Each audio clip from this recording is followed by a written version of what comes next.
po mga kababayan ng sir. This is Jam, the Filipino channel ng inyong lingkod. So today is April 25, 2026.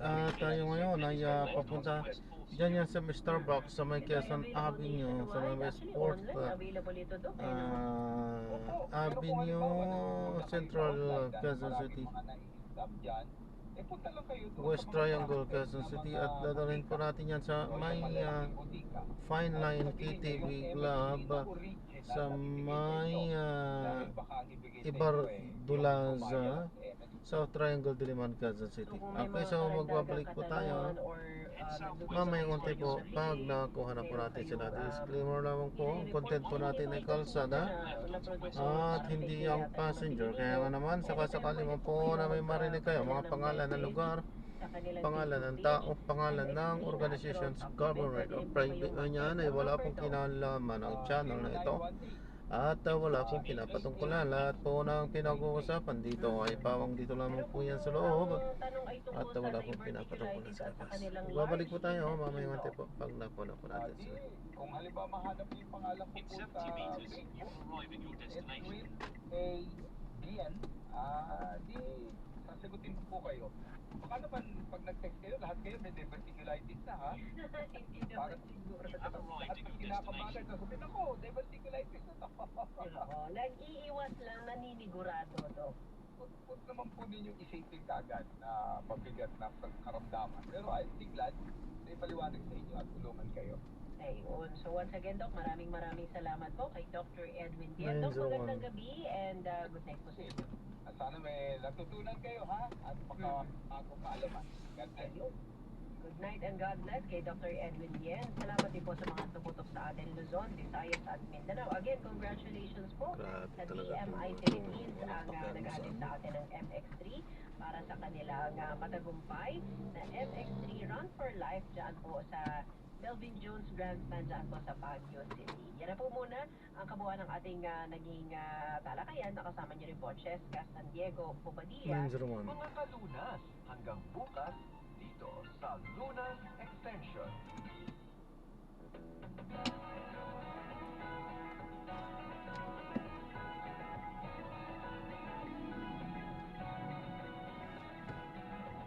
Ngayong 2026, 87 taon na po ang kauna-unahang radyo.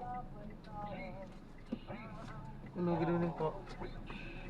Ma'am Jana po. Tayo, saan ka man sa mundo, maririnig, makapanood, makakasama mo. Tayo, isa, tayo,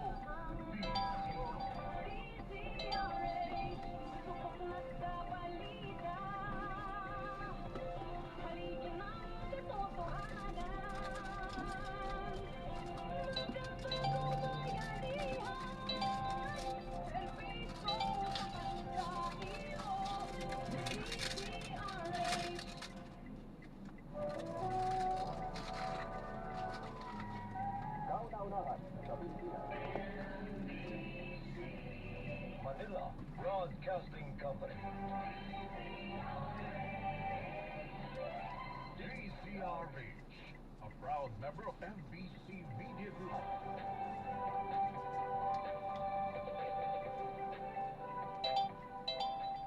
Ang oras sa buong Pilipinas, 2 minuto makalipas ang alas 9 ng gabi.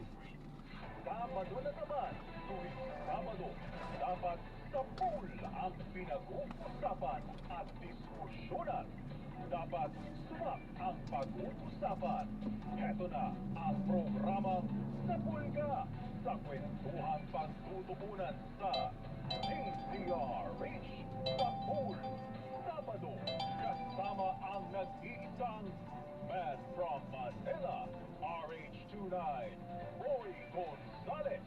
Kaya ilag lang, ha, baka tamaan ka ng DCRH Sa Pool. Sabado. Magandang gabi Pilipinas. Ako si Roy Gonzalez. Darito muli ang sa pool Sabado sa DCRH. Una sa Pilipinas, una sa Pilipino. Darito po sa pool Sabado sa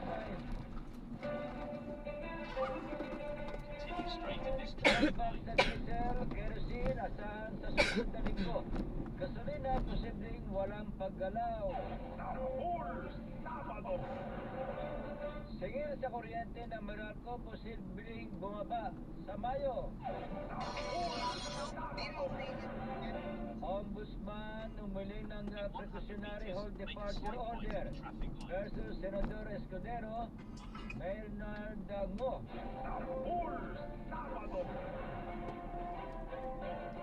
Court of Appeals naglabas ng freeze order sa asset ni Representative Romualdez, Ombudsman, ayon kay Ombudsman Remulla.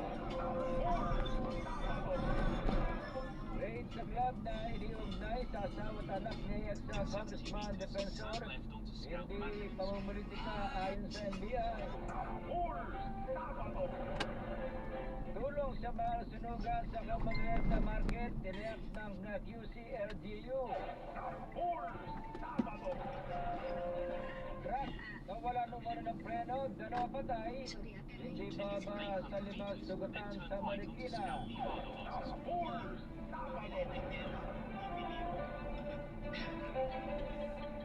Narito po ang mga detalye. Yun sa mga motorista, ay panibagong rollback sa presyo ng diesel at kerosene sa susunod na linggo.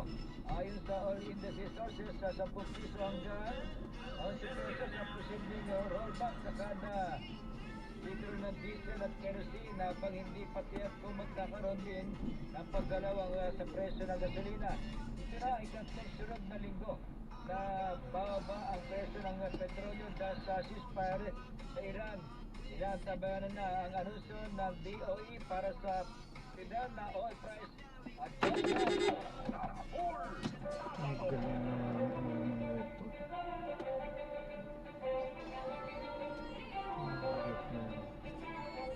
Samantala, good news din sa mga customer ng Meralco.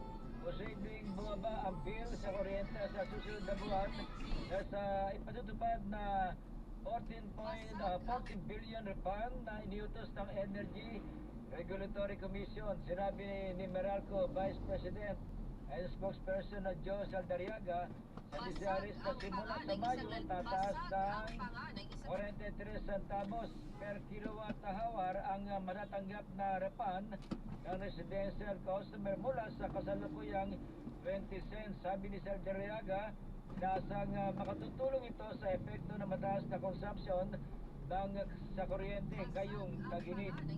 At yan nasa 20 centavos per kilowatt hour yung natatanggap nilang refund. Magiging 43 centavos na ito simula sa Mayo. So, ibig sabihin yan, may additional na mararamdaman yung mga customers natin na 23 centavos sa rate impact o additional refund. So, this will be reflected as a separate line item sa susunod na buwan sa Mayo, which is around little over a week away. That is very transparent and our customers can check.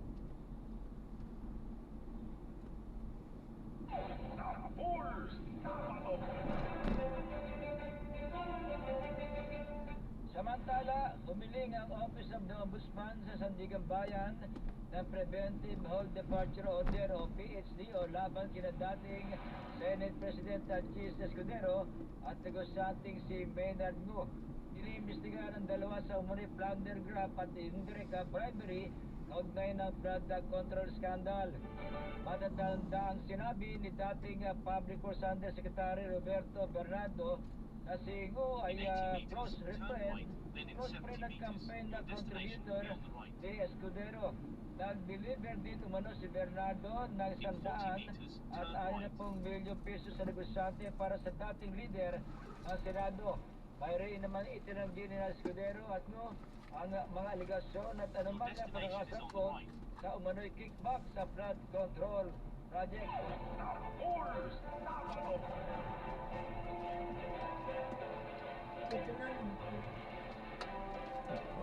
Kinumpirma ni Ombudsman Boying Tribunal na naglabas na ng first order 98. sa Court of Appeals sa asset ni dating Speaker at late Representative Martin Romualdez sa programang DSRS sa executive session. Dali lang po, gigipitin natin yan para hindi Ang tinutukoy ng Anti-Money Sige po, Laundering ma'am. Council sa first order laban sa hindi pinangalanang kongresista. Magugutang sa bilang sa na-freeze ang 25 bagong ahon at 10 insurance and policies na nakariso umano kay Romualdez. Gamit din sa first order ang bank account, insurance policies at investment account na business associate ito at corporate entity. Yung congressman daw na nasa pumayag na o may desisyon na ang Court of Appeal na samsamin yung mga Walang tao, walang pangalan. Former Speaker Martin Romualdez. Tapos na yung kanyang... Maraming so si former Speaker Martin ito. Ayan, Kasi linawin natin kung what. tapos na po, nadarag na natin. Gagawa na lang po natin ng ibang video itong ating susunod na mission. Paalam po.